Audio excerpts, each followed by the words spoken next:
Saúdo os irmãos, saúdo a todos, com a graça e a paz do nosso Senhor e bom Salvador, Jesus Cristo. Amém? Continuamos hoje e concluímos, se Deus quiser, o capítulo 4 do livro do Apocalipse. É assim que as coisas acontecem com o nosso bom Deus. Estamos caminhando no nosso curso, estamos construindo junto com os irmãos um vocabulário que está disponível no livro e estamos nos apropriando dele para a compreensão daquilo que o Senhor tem para revelar para nós nesses tempos difíceis. Tenho compartilhado com os irmãos os desafios que a Adélia e eu temos enfrentado lá em casa, porque pela primeira vez os dois foram acometidos por uma crise danada de saúde, no caso dela, com relação ao tratamento que ela faz. Os remédios foram reduzidos, está num processo de desmame que não é fácil. E no meu caso, problema de mobilidade. Tendo que fazer sangrias e tudo mais. Mas graças a Deus temos sido sustentados. Até aqui nos sustentou o Senhor e eu quero agradecer o carinho, a atenção e principalmente as orações dos irmãos.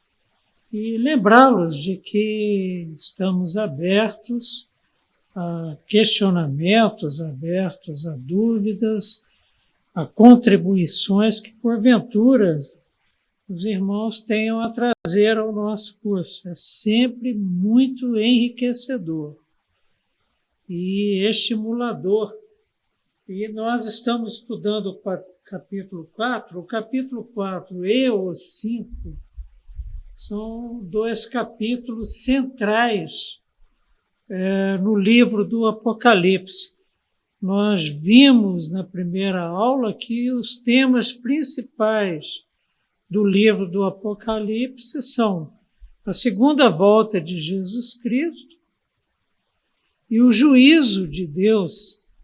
E o capítulo 4 e o capítulo 5, vocês vão ver comigo e com o Espírito Santo de Deus que vai nos ajudar, que são dois capítulos que descrevem a preparação no céu para o escatom. A obra de Cristo foi consumada, o que é descrito no Novo Testamento, e ele agora vai entrar em cena, assentando-se no trono, com a autoridade de receber do Pai o livro e desatar-lhe os 7 selos. E no capítulo 4, até agora, nós vimos o seguinte, que a visão do trono é uma visão gloriosa. E aprendemos com o que acontece ali que nós não podemos nos achegar diante do Altíssimo de qualquer maneira. Por exemplo, comentamos a aula passada, como se ele fosse o nosso paizão. Que haja temor, reverência, louvor e adoração diante de Deus e do seu trono, de onde emana graça, misericórdia e juízo. Então, eu vou fazer uma leitura dos 6 primeiros versículos que vai servir de uma revisão para o que vimos na aula passada. Capítulo 4 do Apocalipse, verso 1 a 6. Depois destas coisas, olhei, e eis não somente uma porta aberta no céu, como também a primeira voz que ouvi, como de trombeta, ao falar comigo, dizendo: sobe para aqui e te mostrarei o que deve acontecer depois destas coisas. Imediatamente eu me achei em espírito, e eis armado no céu um trono, e no trono alguém sentado. E esse que se acha sentado é semelhante no aspecto à pedra de jaspe e de sardônio, e ao redor do trono há um arco-íris, semelhante no aspecto à esmeralda. Ao redor do trono há também 24 tronos, e assentados neles 24 anciãos vestidos de branco, em cujas cabeças estão coroas de ouro. Do trono saem relâmpagos, vozes e trovões, e diante do trono ardem 7 tochas de fogo, que são os 7 Espíritos de Deus. Há diante do trono um como que mar de vidro semelhante ao cristal. Até aqui nós vimos com os irmãos na semana passada. Então vejo bem vocês, alguns aspectos que são muito importantes lembrarmos da semana passada. Primeiro, Deus está assentado no trono. E em torno do trono há como um arco-íris, simbolizando a misericórdia de Deus. E em volta do trono, 24 tronos e 24 anciãos assentados nesses tronos. Uma informação importante para deixar bem claro o caminho da nossa interpretação desse capítulo, concluímos na aula passada que os 24 anciãos são seres celestiais, diferentes do que muitos pensam e interpretam, que não é uma interpretação de todo fora, mas que seriam os 24 anciãos representantes da Igreja de Cristo. E nela teríamos o Israel de Deus, as 12 tribos representadas, mais os 12 apóstolos. Eu tenho particularmente dificuldade para aceitar essa interpretação, porque mais adiante um dos anciãos pergunta para João: que multidão é aquela lá que você está vendo, João? E João fala: tu sabes. Bom, se a igreja estivesse assentada nos 24 tronos, não haveria esse tipo de situação em que o ancião fizesse essa pergunta para João, porque João já saberia de tudo o que estava acontecendo nos céus. Não nos esqueçamos que ele foi arrebatado em espírito para o céu. E a segunda parte do verso 6 em diante, até o 11, é o tema da nossa aula de hoje. Então, já vimos os anciãos em torno do trono de Deus, assentados em seus tronos.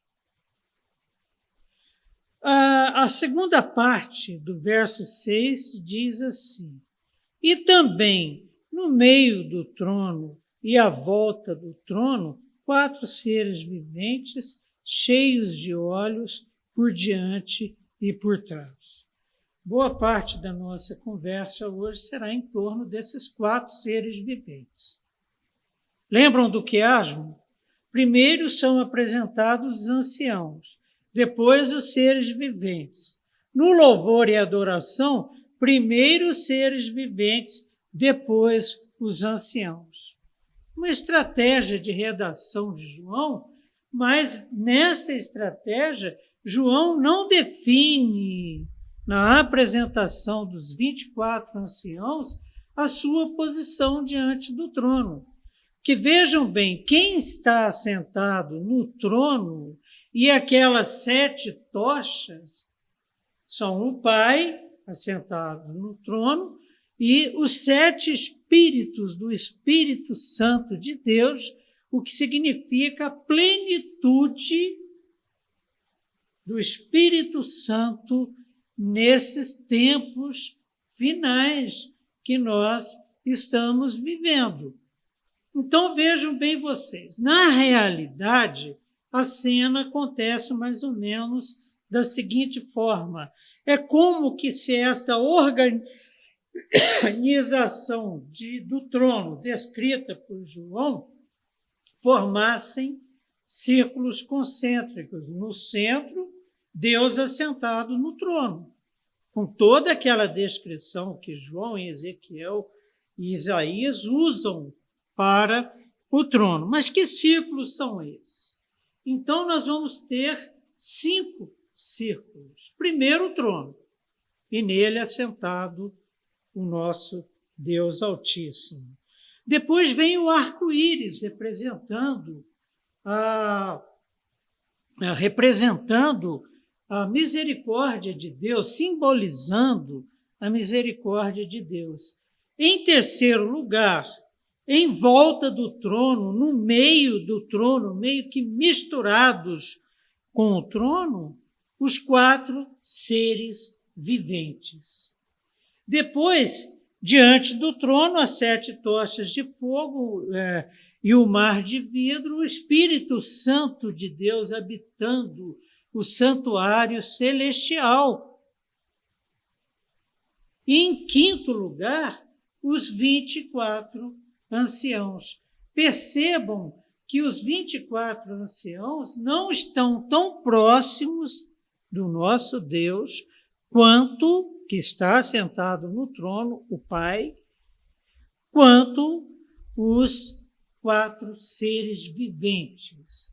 Uma interpretação dada, a mais aceita para esses círculos e essa disposição dos seres celestiais diante de Deus é um posicionamento hierárquico. Quanto mais próximo, maior a hierarquia. Pela descrição que a Bíblia faz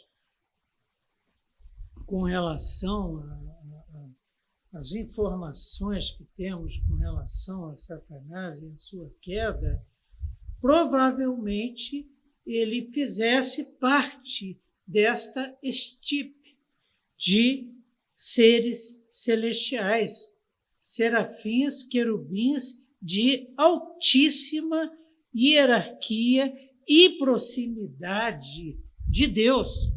E a descrição que nós vamos encontrar, tanto aqui neste texto do Apocalipse, revelado a João pelo anjo que recebeu do Filho, que recebeu do Pai, lembram da hierarquia?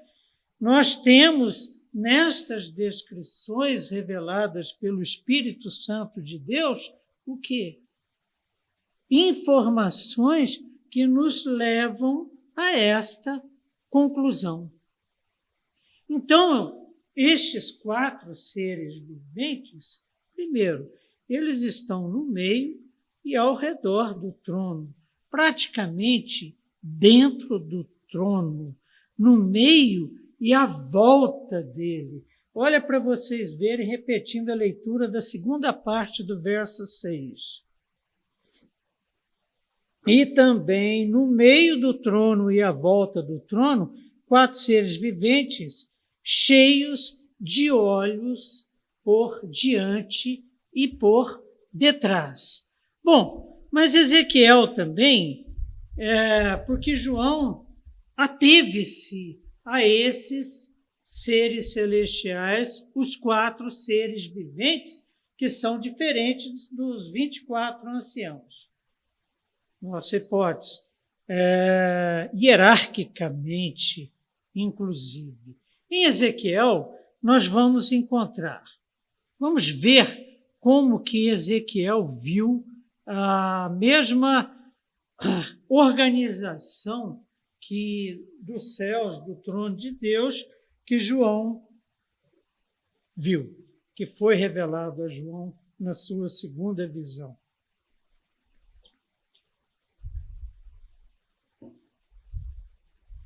Então, Ezequiel 1,13. O aspecto dos seres viventes era como carvão em brasa. Opa! Então, emanava deles fogo. A semelhança de tochas, confirma. O fogo corria resplendente por entre os seres, e dele, do fogo, saíam relâmpagos. Poder. Seres celestiais poderosos, esses 4 seres viventes. Os seres viventes zigue-zagueavam à semelhança dos relâmpagos. Na realidade, a impressão que dá é que Ezequiel, quando olhava e via relâmpagos, e via fogo, e via 4 seres viventes, é tudo uma coisa só.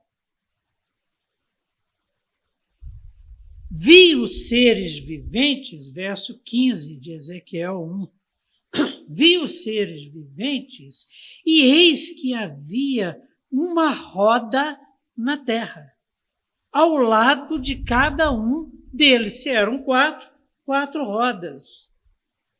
Será se o que Ezequiel estava vendo era uma carruagem?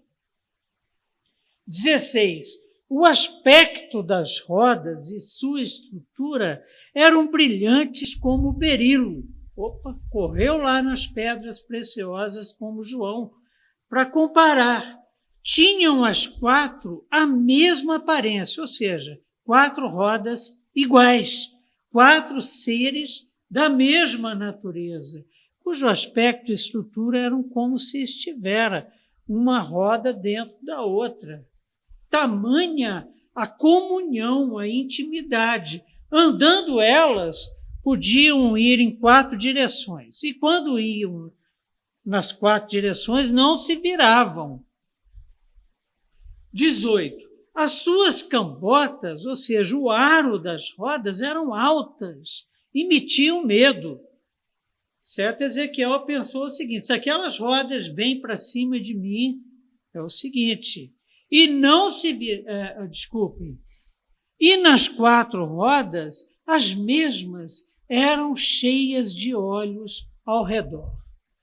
Acho que vale a pena a gente dar uma paradinha nesses olhos aqui, pelo seguinte, João fala dos olhos, e aqui Ezequiel volta a eles. As rodas eram cheias de olhos, cheias de olhos. Os olhos representam onisciência.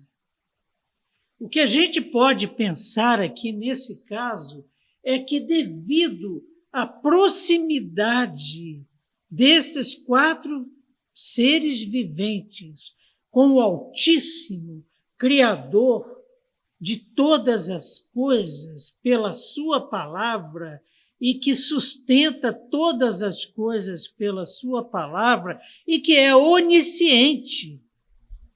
Então, devido a essa proximidade dos 4 seres viventes, que estão meio que à volta do trono e misturados a ele, no meio dele, há uma expansão dessa onisciência de Deus.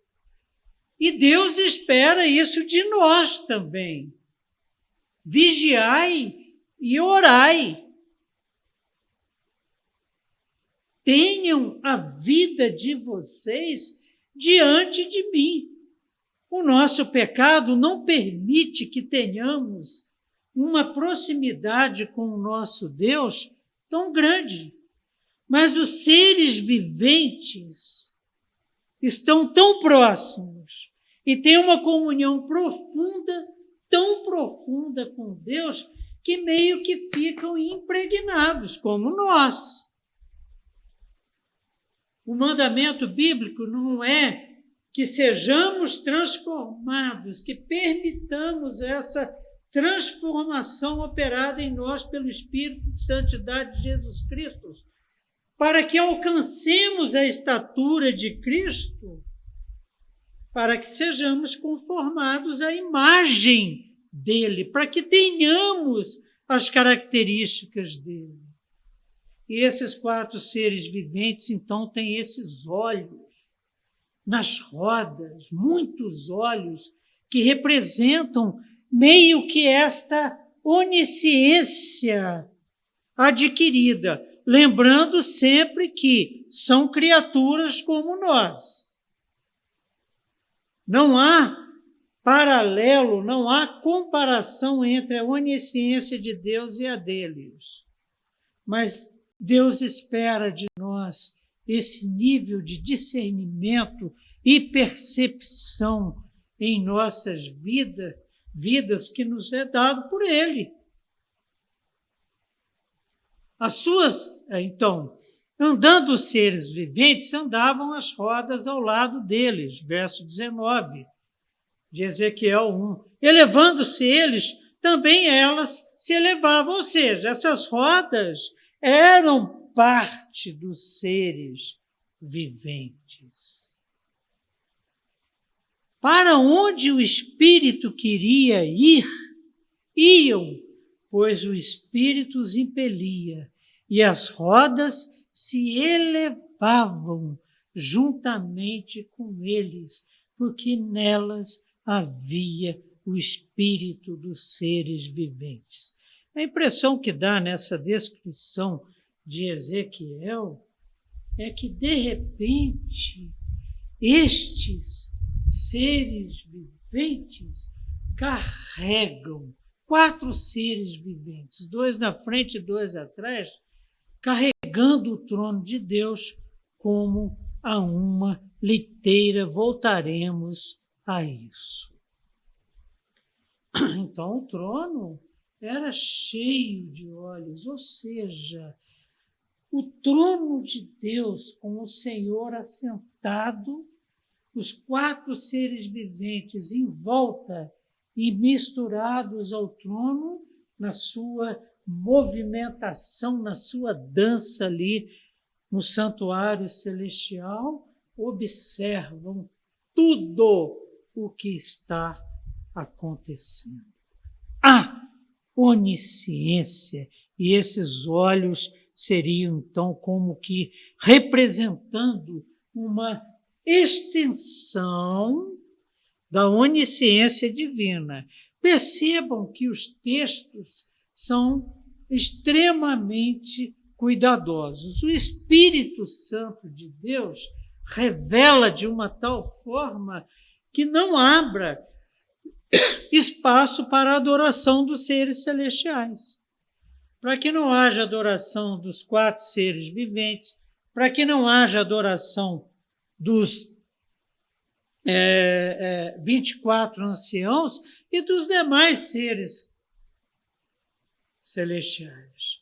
A adoração aos anjos é tratada no livro de Hebreus, na carta aos Hebreus, e acompanhou a história da nossa igreja nos seus primeiros séculos. E até hoje tem gente que adora anjo.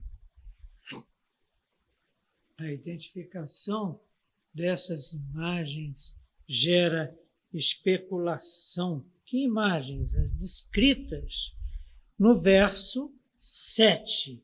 O primeiro ser vivente é semelhante a leão, o segundo semelhante a novilho, o terceiro tem rosto como de homem, e o quarto ser vivente é semelhante à águia quando está voando. Opa, então João vê nos seres viventes representantes da criação. E é interessante percebermos que João nos apresenta o leão, com toda a sua realeza, usado inclusive como símbolo, o leão da tribo de Judá, a maneira com que Cristo Jesus se autodefine. Usa também a imagem do touro, do boi, a força, usa o homem, a semelhança para com Deus, a sabedoria e discernimento, e também a águia, um animal veloz.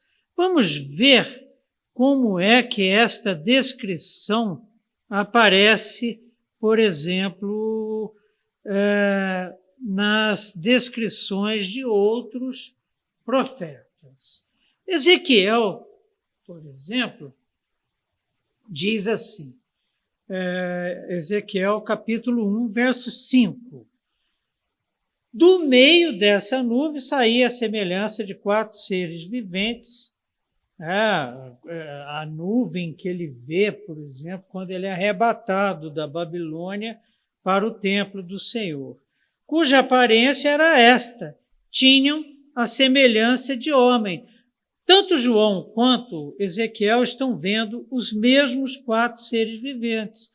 As percepções mudam, até porque, de repente, tanto um quanto o outro, Ezequiel lá na Babilônia, nas margens do Quibar, do rio Quibar.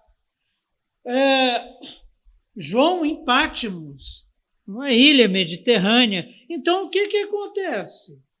De repente, são arrebatados para o céu. Há um tempo até para que os olhos se acostumem à nova realidade. Já vimos isso em conversas anteriores. Verso 6 de Ezequiel 1. Cada um tinha 4 rostos. João não falou nisso. Primeiro, tem semelhança de homem. Então, é como se fosse uma pessoa com 4 rostos. Um na frente, 2 de lado e um atrás. Como também 4 asas. A forma de seus rostos era como de homem. À direita, os 4 tinham rosto de leão. À esquerda, rosto de boi. E também rosto de águia, que ficaria atrás. Então, à frente, rosto como que de homem. A forma de seu rosto era como de homem. Assim eram os seus rostos. Isaías, como que perceberam as diferenças?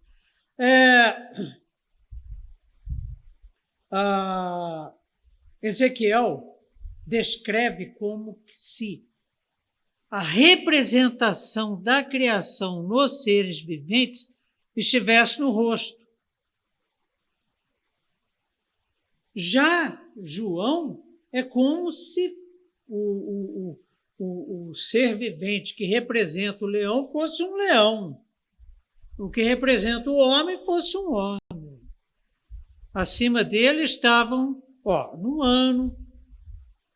Então vamos organizar. Isaías 6:1. No ano em que o rei Uzias morreu, eu vi o Senhor assentado num trono alto, exaltado, e a aba da sua veste enchia o templo. Já comentamos isso anteriormente. 2.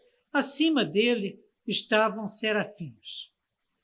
Então, a confirmação da nossa hipótese se confirma. Seres celestiais, também os 4 seres viventes. 24 anciãos, 4 seres viventes. Com 2 serafins. Cada um deles tinha 6 asas. Com 2 cobria o rosto, com 2 cobria os pés e com 2 voavam. Veja que são os mesmos seres viventes de João e Ezequiel, porém com descrição diferente, percepção diferente. E proclamavam uns aos outros. De repente, Isaías desfoca das características desses serafins e foca no que eles estavam fazendo. Eles estavam louvando, eles estavam proclamando uns aos outros, eles estavam doutrinando uns aos outros. Santo, santo, santo é o Senhor dos exércitos, a terra inteira está cheia da sua glória. Ao som das suas vozes, os batentes da porta tremeram e o templo ficou cheio de fumaça. Já vimos isso também. Perceberam, então? Como que há diferença, mas são 4 seres viventes celestiais, segundo Isaías, serafins. E para Ezequiel, os rostos deles representavam na frente o homem, na direita leão, na esquerda boi e atrás águia. Com base em Ezequiel, então, é possível supor que a aparência é apenas com o rosto. Parece improvável, mas o cara está lá, você entendeu? As coisas estão acontecendo. Isaías vê que eles têm um punhado de asa, de repente são só as asas movimentando. E ele começa a distribuir pares de asa pelo corpo dos serafins. Com base em Ezequiel, é possível supor, então, que a aparência é apenas com o rosto, mas talvez seja improvável, porque João só descreve o terceiro rosto, o rosto do terceiro ser, como rosto de homem. Eles particularizam a criação. A nobreza do leão, como já falamos, a realeza do leão, a força do boi, a sabedoria do homem e a agilidade da águia. É como se o mais digno e belo da criação estivesse diante de Deus em adoração. E o que simboliza a criação ali diante do trono são esses 4 seres viventes. A partir de que mais, apesar de que mais adiante, nós vamos ver que a criação vai ter participação direta na adoração e louvor ao nosso bom Deus. Então, Isaías define os seres viventes, os 4 seres viventes, como serafins. Serafins semelhantes àqueles, lembram, que vigiam a árvore da vida. Gênesis 3:24, depois de expulsar o homem, colocou a leste do jardim do Éden querubins e uma espada flamejante que se movia, guardando o caminho para a árvore da vida. Serafins e querubins são seres celestiais de alta estirpe.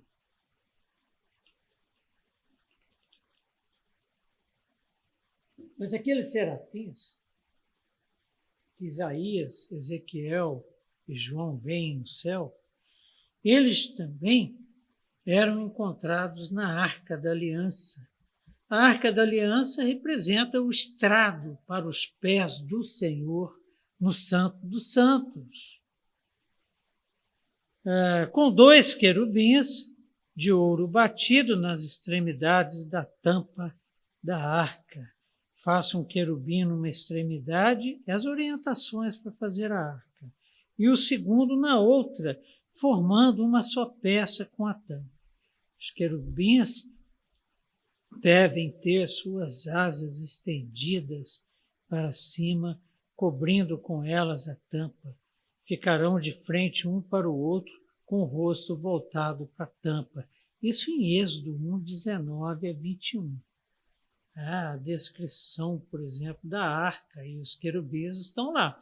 Os serafins estão lá, e agora João vê o santuário celestial que serviu de molde para o santuário terrestre construído por Moisés. Só que esse que João, Ezequiel e Isaías viram não foi construído por mãos humanas. São seres adoradores. Isaías 6:13 nós vimos, né? Isaías 6,3, Isaías descrevendo essa adoração. Eles proclamavam um para o outro: Santo, Santo, Santo é o Senhor dos Exércitos.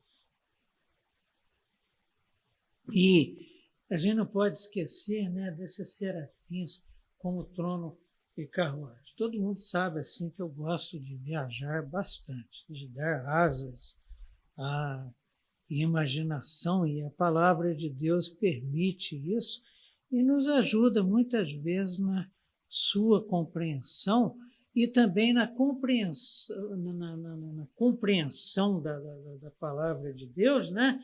E na compreensão que muitos dos nossos irmãos que publicaram seus estudos, na compreensão da interpretação deles também.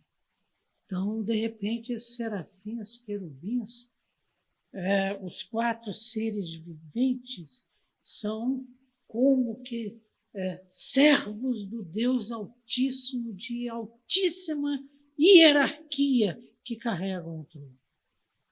Quando os seres viventes se moviam, as rodas ao seu lado se moviam. Então, imaginamos 2 rodas na frente, 2 atrás. Quando Deus quer se deslocar, quem leva? Da mesma forma que lá em Cantares descreve Salomão na sua liteira e seus servos o transportando. Quando os seres viventes se moviam, as rodas ao seu lado se moviam, e quando se elevavam do chão, as rodas também se elevavam. Para onde quer que o Espírito fosse, os seres viventes iam, e as rodas o seguiam, porque o mesmo Espírito estava nelas. Percebeu? Deus em toda a sua glória, sentado no trono, e esse trono como uma carruagem. Quem teve uma visão dessa também foi Davi. E ele escreveu em 2 Samuel 22:11, em um dos seus cânticos: montou sobre um querubim e voou. Elevou-se sobre as asas do vento. Tanto que Deus ama a sua criação. Ele não precisa que ninguém o carregue. Ele é onipresente. Mas, quando vai haver algum deslocamento, ele conta com estes serafins e querubins, os 4 seres viventes.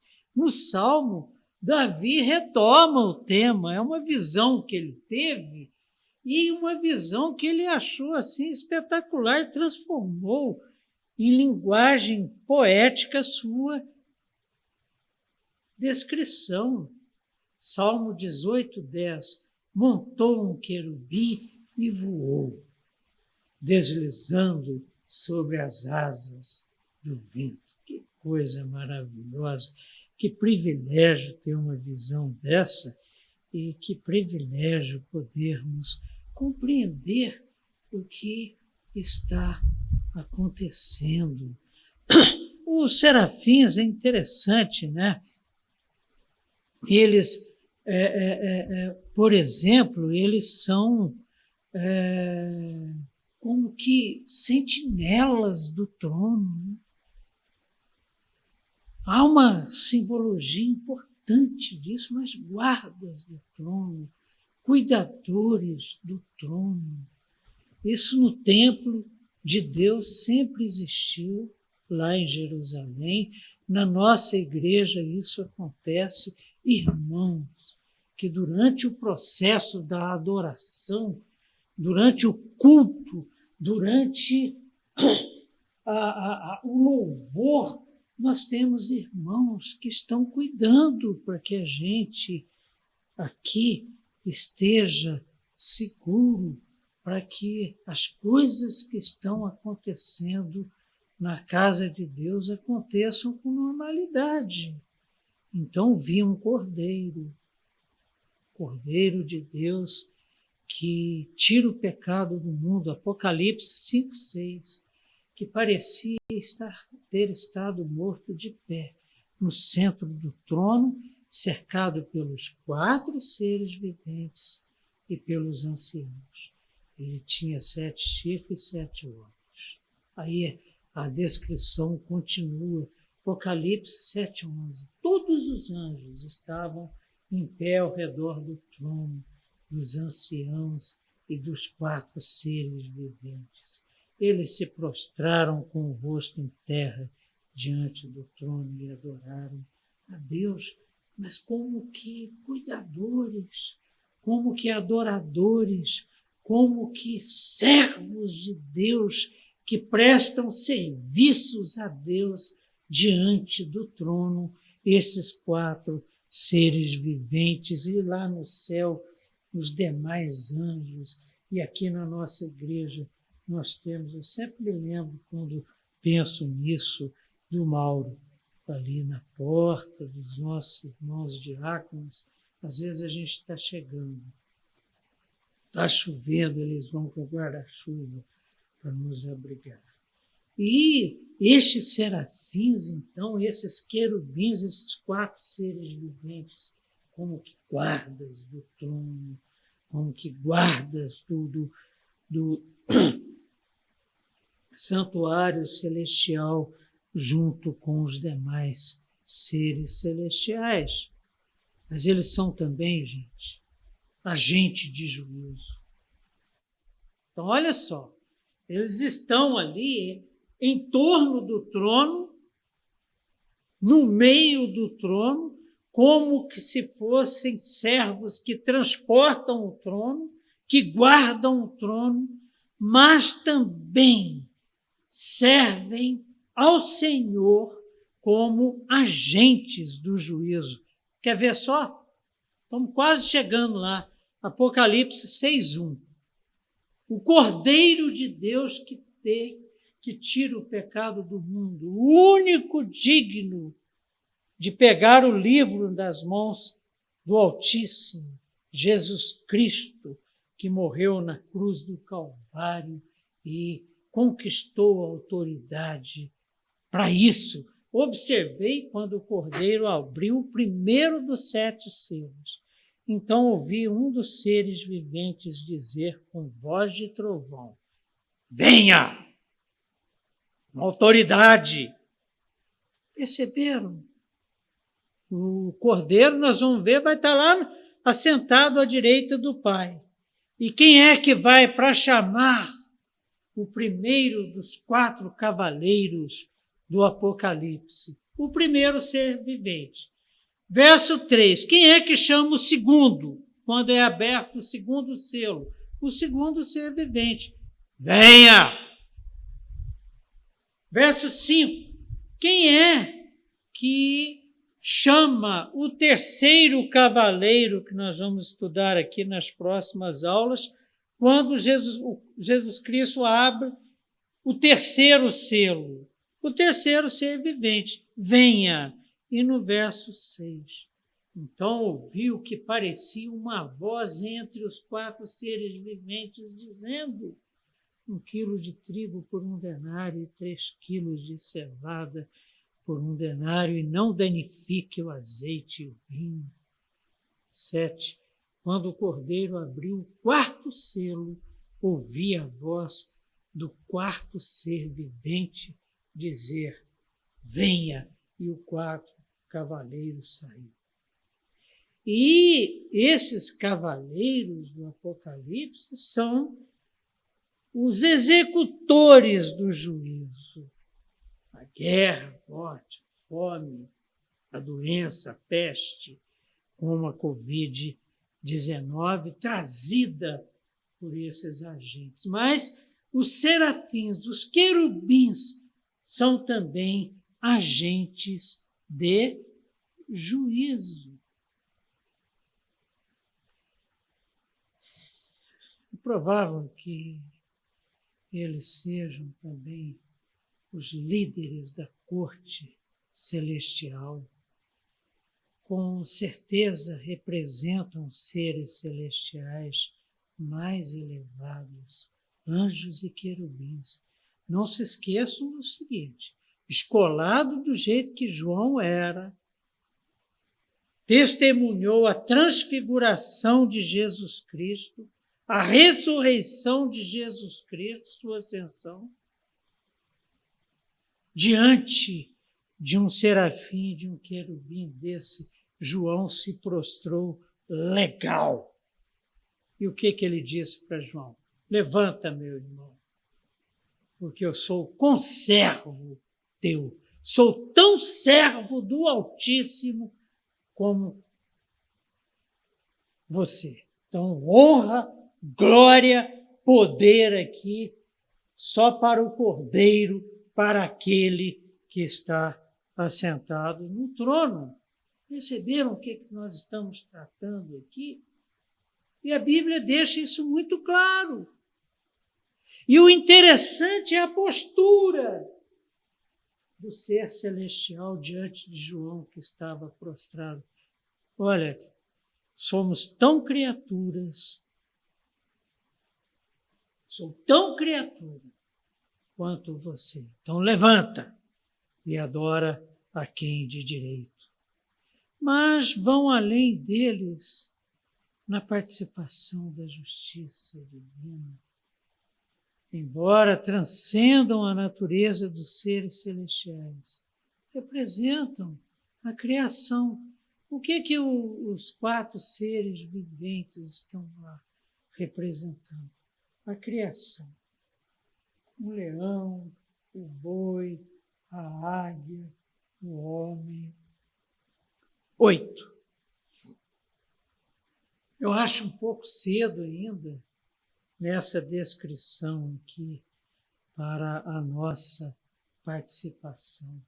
Mas a nossa esperança é que estaremos lá e veremos naquele dia glorioso aquilo que foi revelado para João e que ele registrou no Apocalipse. Essa é a nossa esperança. O livro de Apocalipse é a revelação da esperança. Verso 8 do capítulo 4. E os 4 seres viventes, tendo cada um deles, respectivamente, 6 asas, estão cheios de óleo. Aqui coincide com a descrição de Isaías, 6 asas, ao redor e por dentro. Não tem descanso nem de dia e nem de noite, proclamando: Santo, Santo, Santo é o Senhor, Deus, o Todo-Poderoso, aquele que era, que é e que há de vir. Os olhos nós já vimos, uma como que expansão da onisciência de Deus. Agora, de onde é que veio isso? Eles não descansam. Eles não dormem. E o tempo todo, de dia, de noite, proclamam: Santo, Santo, Santo é o Senhor Deus, o Todo-Poderoso, aquele que era, que é e que há de vir. São fiéis, são servos fiéis, que não deixam de fazer aquilo que Deus espera que eles façam. Satanás deixou de fazer. E sabe o que Satanás tentou?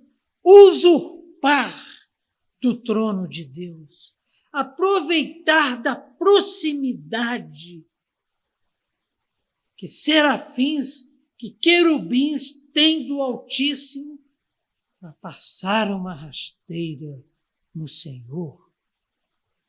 Mas o Deus de Israel não dormita. O Deus de Israel tudo sabe, onisciência. Está em todo lugar, onipresença. E tudo pode, onipotência. E, de repente, o que brota no coração de Satanás? Tomar o lugar de Deus. A criatura querendo usurpar o trono do seu Criador. Foi expulso dos céus, mas os 4 seres viventes e 2/3 das estrelas dos céus permaneceram fiéis ao Senhor. E os 4 seres viventes continuam fiéis e continuam servindo ao Senhor, continuam adorando ao Senhor, continuam louvando ao Senhor. Santo, santo, santo é o Senhor Deus, o Todo-Poderoso, aquele que era, que é e que há de vir, e que isso sirva de lição para nós. Porque esses 4 seres viventes, fruto da sua fidelidade, do seu amor, do seu temor a Deus, do seu serviço prestado a Deus, da sua proximidade com Deus, eles acabam impregnados por Deus. Que assim seja a nossa vida, que o Espírito Santo de Deus que habita em nós nos ajude a sermos fiéis, confiantes em Deus, servos do Deus Altíssimo, para que também sejamos impregnados pela sua palavra, impregnados pelo Espírito Santo de Deus, impregnados pela imagem do Filho.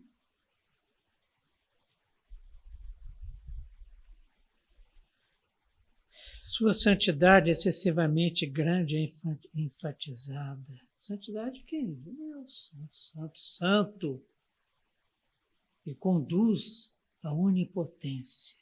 O Senhor Todo-Poderoso, aquele que era e que é e que há de vir. A santidade do Deus Altíssimo chama o seu poder. E santidade e poder do Deus Altíssimo nesse cântico de louvor chamam sua eternidade. Os seres vivos representados pelos 4 seres viventes celebram a eternidade do que era, que é e que há de vir e que há de voltar em glória e fazer novas todas as coisas. O foco é o Senhor que controla o passado, o presente e o futuro. Não cai um fio de cabelo da minha cabeça. E tem caído. A não ser que aconteça debaixo da soberania do Deus que é louvado, glorificado no seu santuário celestial por toda a eternidade. Uma expansão da interpretação de Êxodo 3,14. Eu acho esse texto de Êxodos assim, do Êxodo, um texto belíssimo, né? Um texto em que esta santidade, essa onipotência e esta eternidade de Deus são reveladas para Moisés, da forma como foi também revelado a Ezequiel. Os seus corpos, inclusive as costas, as mãos e as asas, estavam completamente cheios de óleos. A onisciência de Deus invadindo os 4 seres viventes.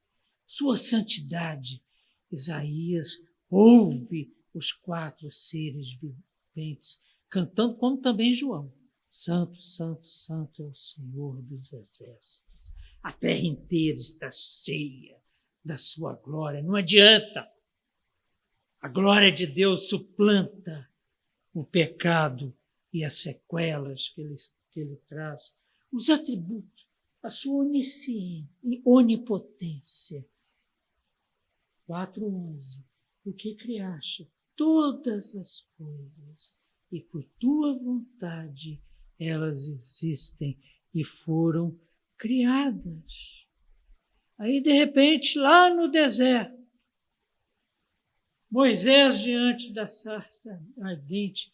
E aí, Senhor, disse Moisés a Deus, quem é que eu vou dizer que me enviou?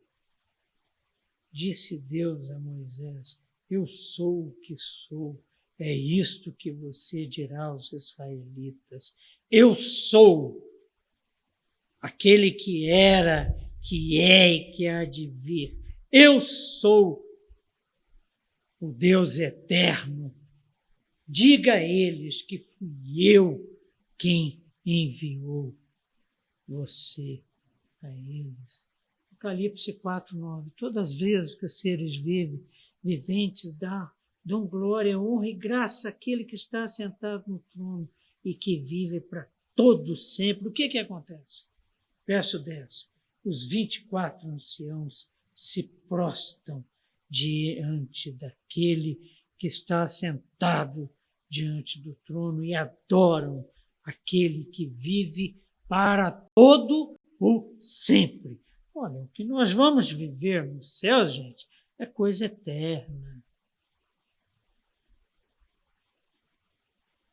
Continuando, versos 9 e 10, nós já demos uma pincelada, mas vale a pena. Isso são textos que a gente tem que beber, que a gente tem que comer, que são a nossa verdadeira bebida, a nossa verdadeira comida, que nos sustentam em nossa peregrinação. Quando esses seres viventes derem glória, honra e ações de graças ao que se encontra sentado no trono, ao que vive pelos séculos dos séculos, 24 anciãos prostrar-se-ão diante daquele que se encontra sentado no trono, adorarão o que vive pelos séculos dos séculos e depositarão as suas coroas diante do trono, proclamando: Tu és digno, Senhor, e Deus nosso, de receber a glória, a honra e o poder, porque todas as coisas tu criaste. Sim, por causa da tua vontade vieram a existir e foram criados. Eu acho interessante aquele programa do Raul Gil.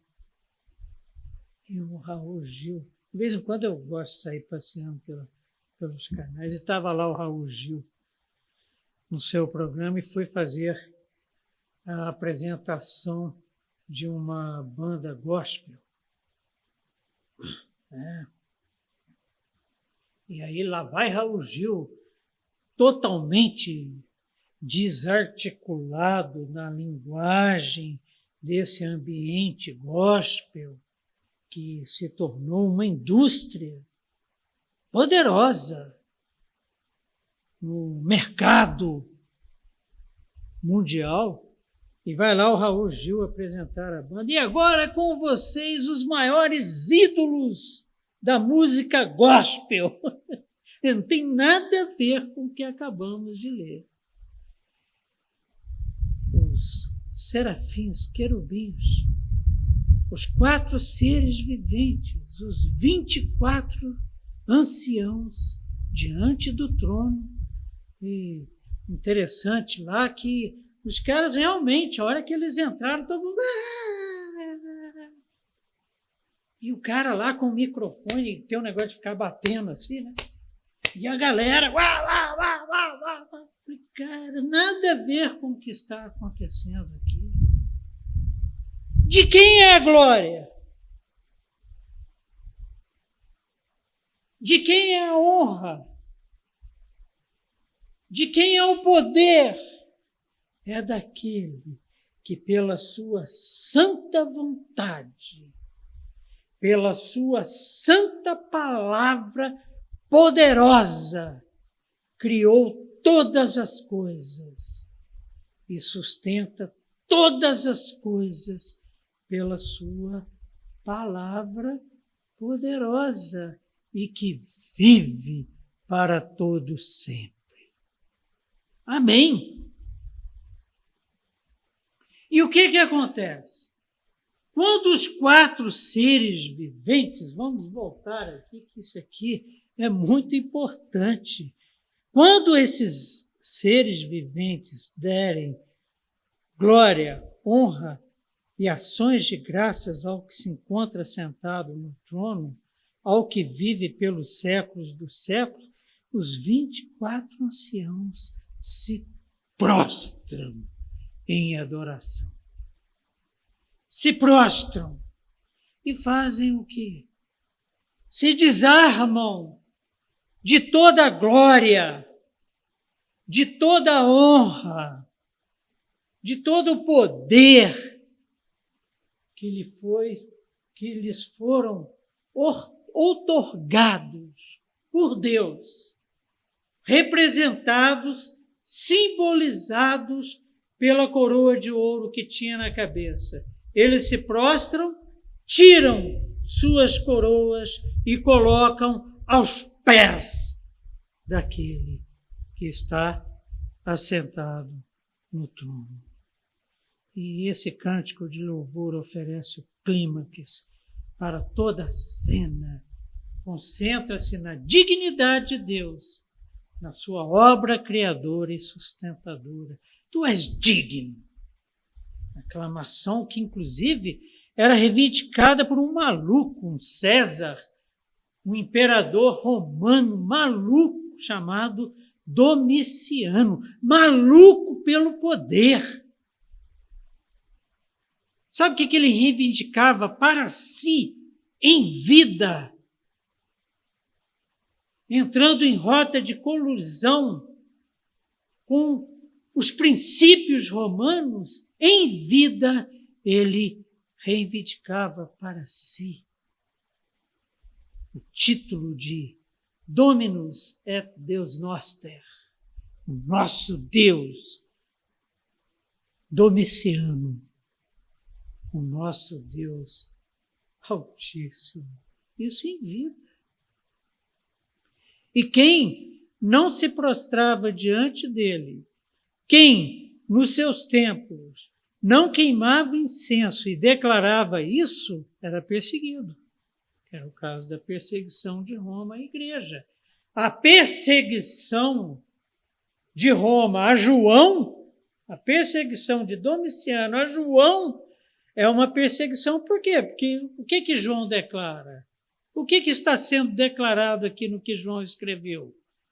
Que honra, glória, poder, só aquele que criou todas as coisas, inclusive Domiciano. Sustenta todas as coisas, inclusive Domiciano. E vive para sempre.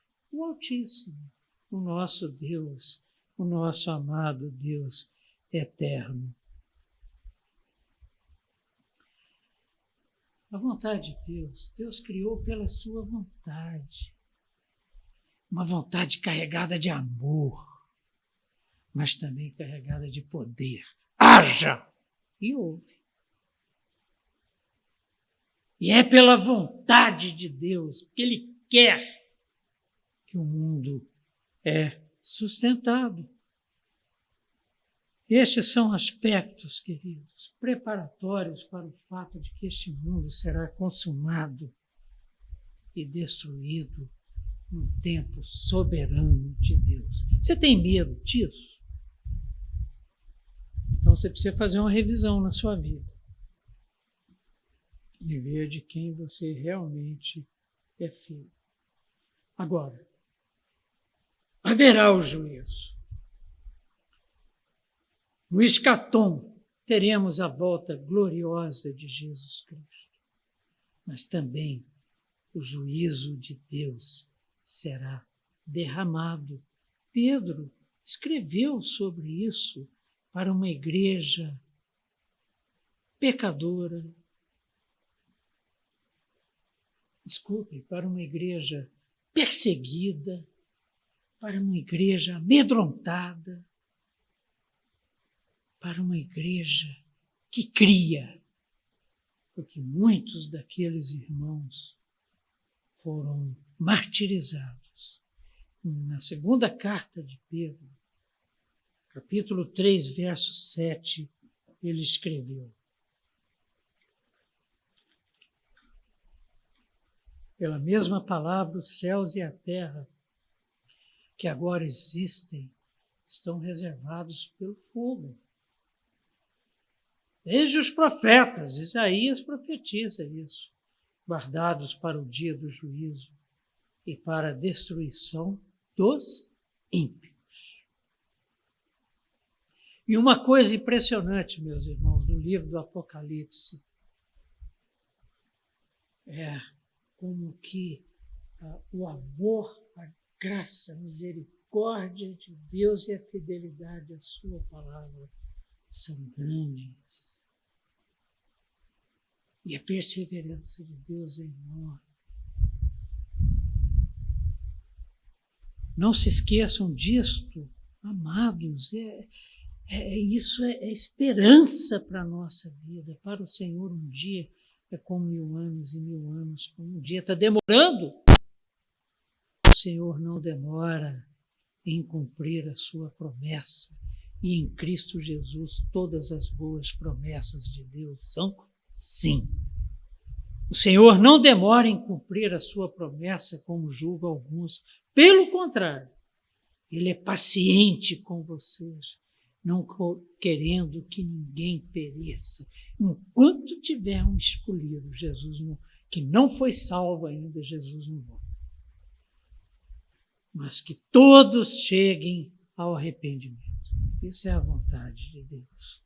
O dia do Senhor, porém, virá como um ladrão. Vigia, como os 4 seres viventes, dia e noite.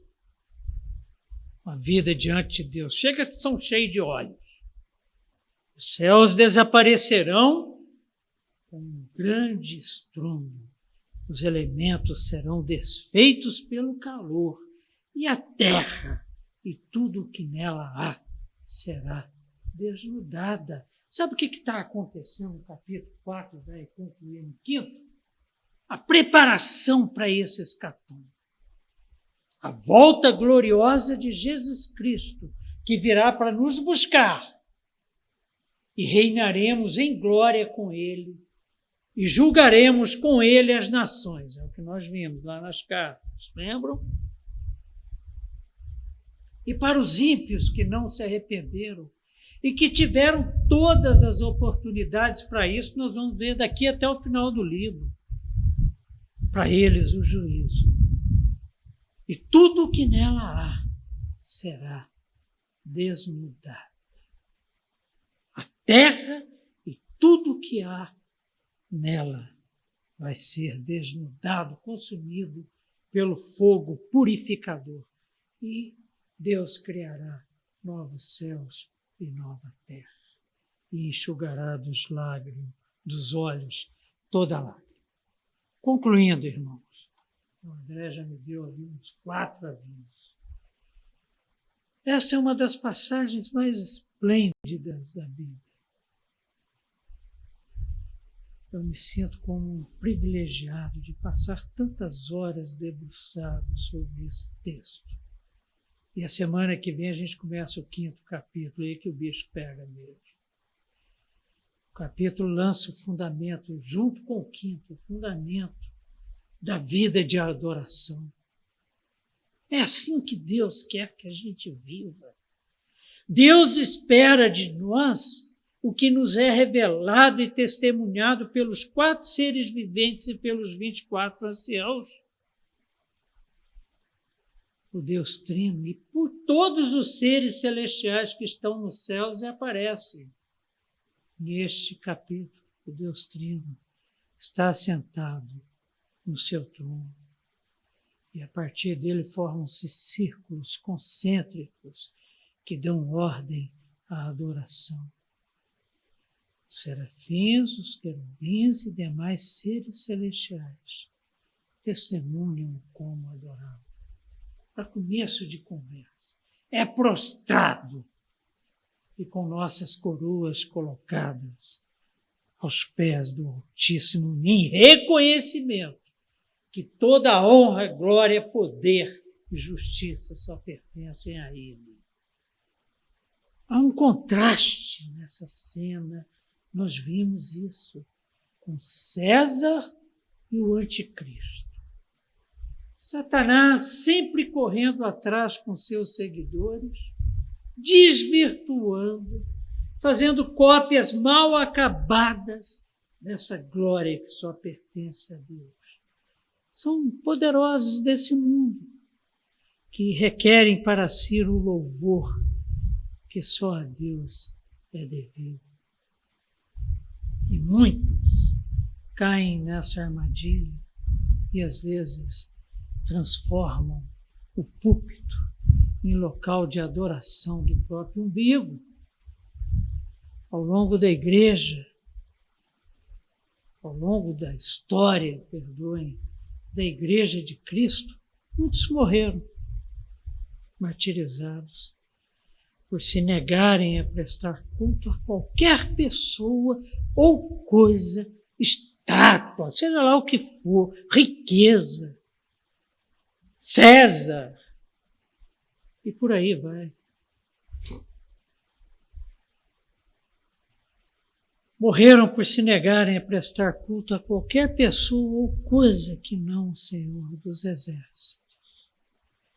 Mas a gente, infelizmente, como já falamos e repetimos, mas houve lá, no tempo da igreja primitiva, no tempo de João, e há aqui, hoje, muitos ungidos do Senhor, pastores, que ao invés de serem sal e luz no mundo, preferiram e preferem curvar-se às benécias momentâneas do poder desse mundo. Não o poder glorificado que João testemunha no trono de Deus. Que Deus tenha misericórdia, que o Espírito Santo de Deus que habita entre nós e em nós nos ajudem a sermos fiéis, se preciso, até a morte, que nunca venhamos a nos curvar diante dessas tentações.